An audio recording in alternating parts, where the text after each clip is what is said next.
Hey, what's up, you guys? Welcome back to my podcast. If you are here, then I think that it is the second week of January. I am so disappointed.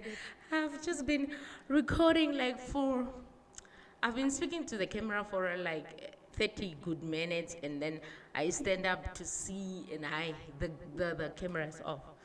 Yeah, those things happen, guys. If you are your own photographer and you're your own everything, then those things happen. But those things are not stopping us. If you are new, thank you, welcome. And if you are a golden oldie, thank you very much for watching. And if you are returning bencher, thank you. But please do subscribe. Last week we have spoke about what mistakes I made in my financial journey. I have been working for 12 years, and there were certainly things that I've learned with finances, and there were also mistakes that I've made that I've learned from.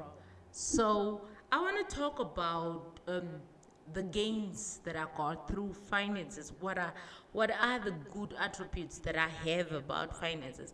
Last week I've criticized myself because I started with criticizing myself, the mistakes that I made by spending and blah blah. If you want to know more, just go into this video. I'll be linking it somewhere here or here so that you can watch it and understand more about what we are going to talk about today.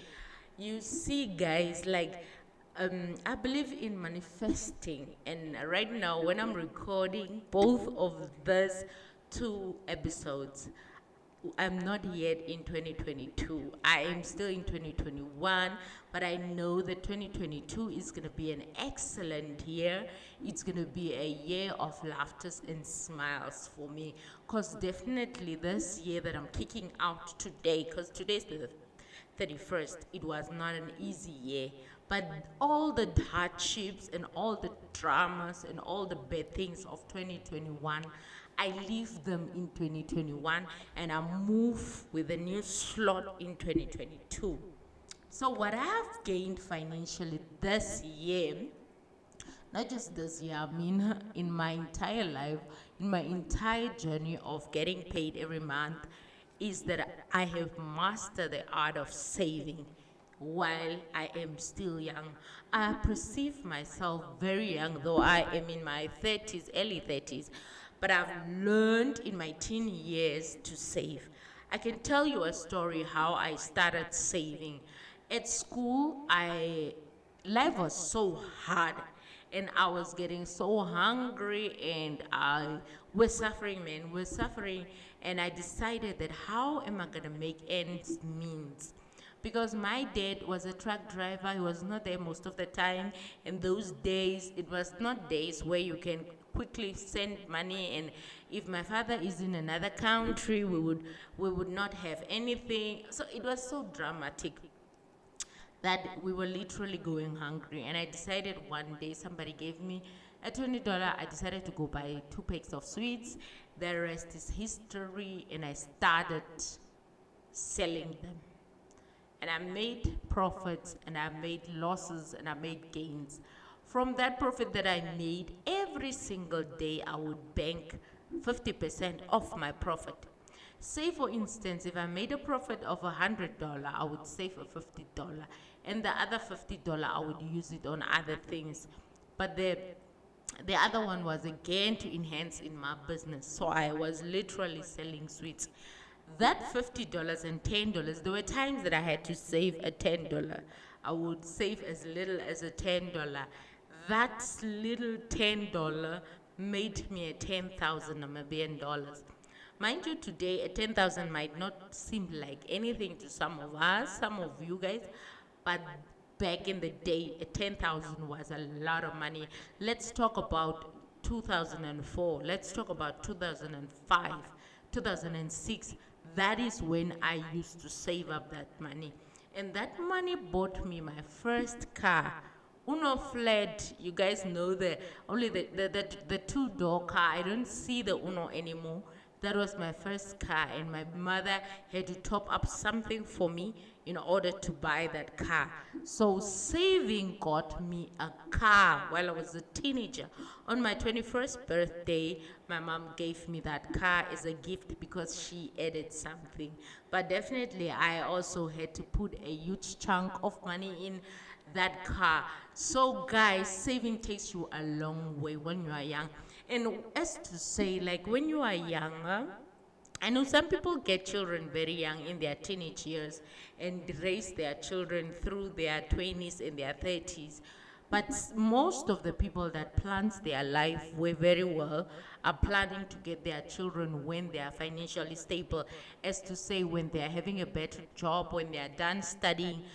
But if you start saving while you are very young, like for instance, if you start working at age 20 and you start saving from then up to age 30, I think that you would have saved enough money to probably even get you to deposit a house even.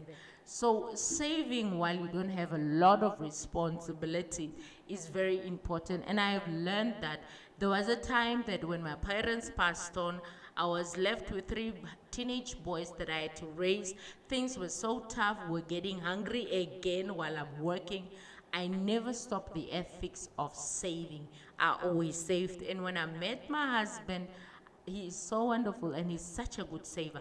My husband also saved a lot.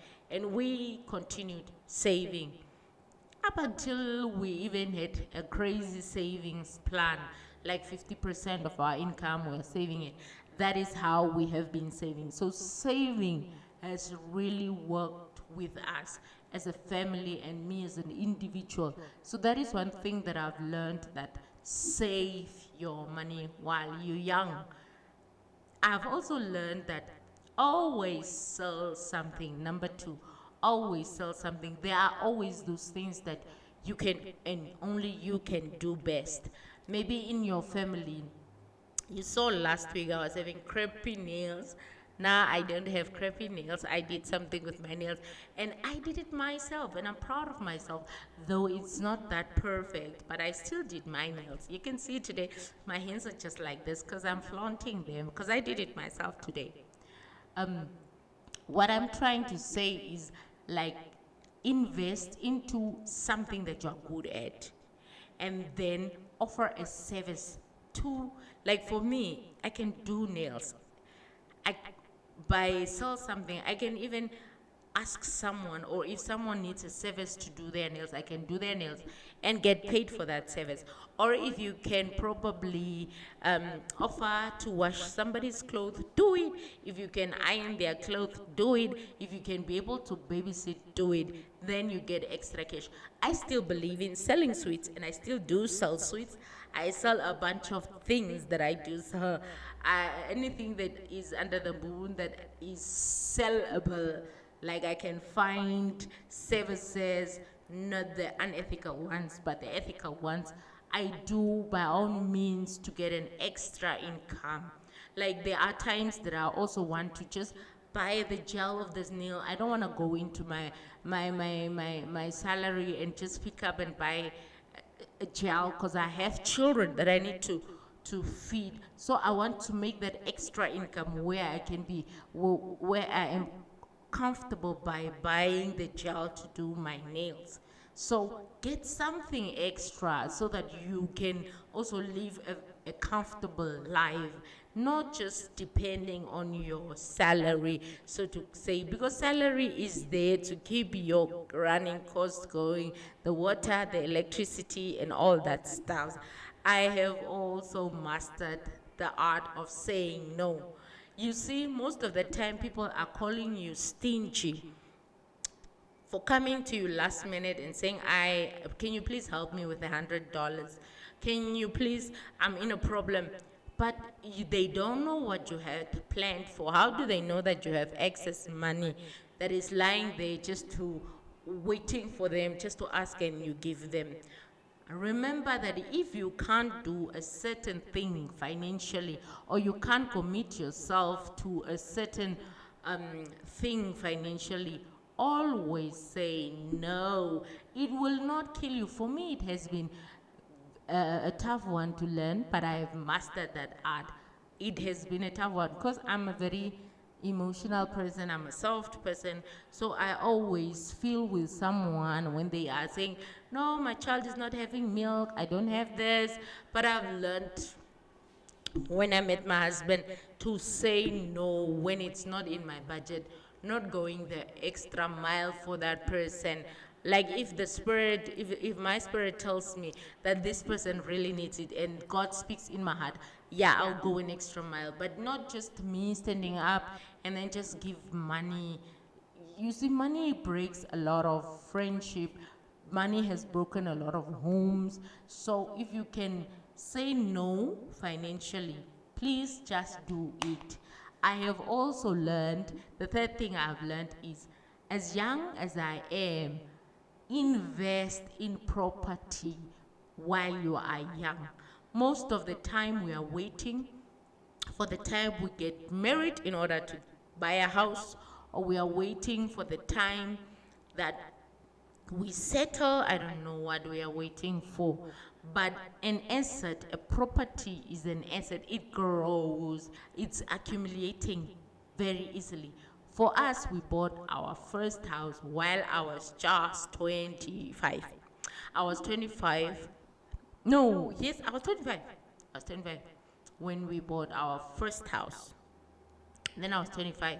So I think that I didn't make a mistake by getting that house 20 at the age of 25. And we have other mob also. So the more you invest in property while you are young, the wealthier you will be in a later stage.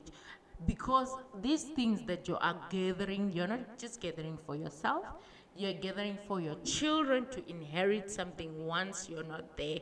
Or even if you are there, you can also gift your child with a house, or your child can have an accommodation. You know, in our country, we have crisis of affording houses, we have crisis of even buying houses, and land is scarce. So to say, in our country, the services are very expensive. These days in Namibia, I have noticed that the installment that you have to pay for a house plus the rent installment is plus minus just the same thing. So what's the use of you renting while you can just pay that 4,000 as your premium? Why would you want to rent and then continue renting and continue renting year in and year out? While you are renting and you're unsure, you're not sure where to buy the house, you're turning 30, from the 30 you become 40, and you don't have a house, 50, and then retirement age in our country is 60. So I believe that as the younger you are, the better it is to invest into a property.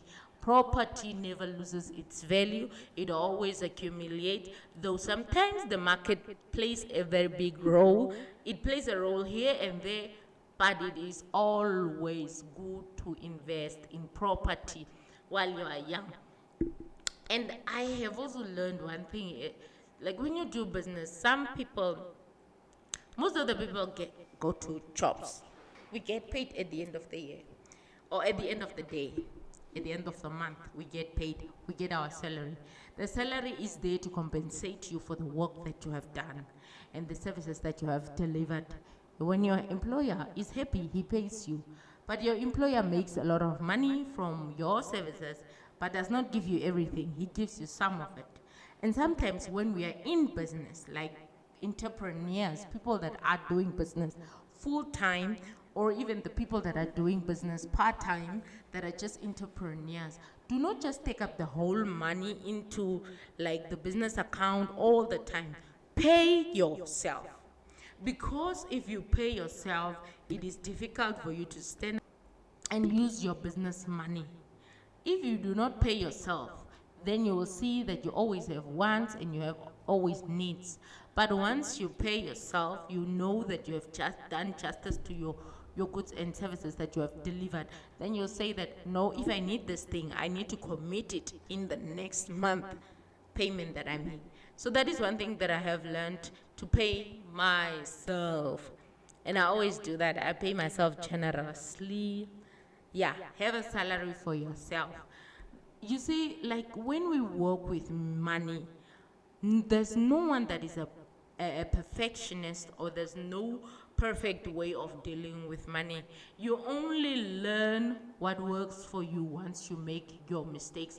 You only learn what fits you best financially, how you have to understand your finances.